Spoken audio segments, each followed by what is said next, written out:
Who are we and how do we know? What makes up our identity? Is it fixed or fluid? Is there a relationship between how we see ourselves and how others see us? Is it even possible to define identity?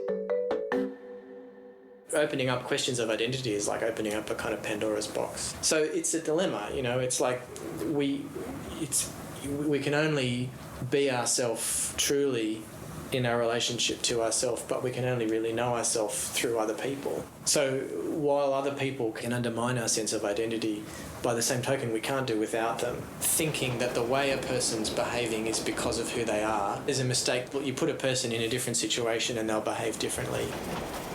People's perception of you forms your identity kind of is interconnected with that. I think everyone's perception of who you are is different and can be different depending on the people who you're interacting with. An online survey of 470 people found that 45% state personal values and beliefs as the single most important signifier of identity.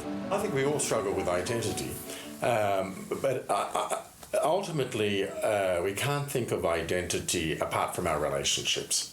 So it's only in and through our relationships that we discover who we are. You've got this fundamental kind of paradox. Everyone has their own identity, their own sense of themselves. But you can only form an identity by bouncing experiences off other people, like mirrors. Identity is pretty fluid, so it's not really about just the clothes that you wear or these superficial visual signifiers. The top 4 signifiers of identity for people with religious beliefs are personal values, personal history, personality, and family. When I perform, I am drawing upon parts of myself that I don't usually draw upon. I think the way the public sees me is very different to how my friends and family see me and how I see myself. The cultural and the religious identity is inseparable as far as these Hindus are concerned, because it is based on the pantheism. So everything is a projection from the Almighty.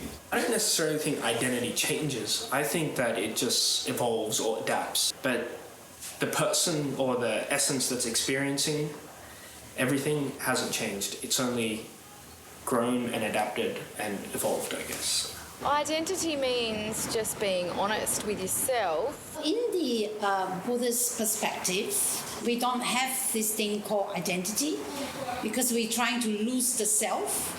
Well, I guess in the normal sense, identity means who am I?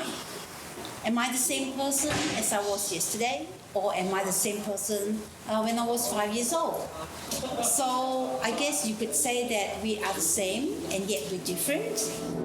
Only 9% of the people surveyed identified occupation as an important factor of their identity.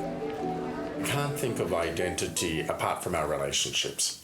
So I think all of us achieve our identity through the relationships that are part of our life. The identity is defined as the Atman, or the essence, or the conscience. And harmony is something that we can achieve, I believe, based on my scriptures, based on my belief in the practices, is worship your own and respect all.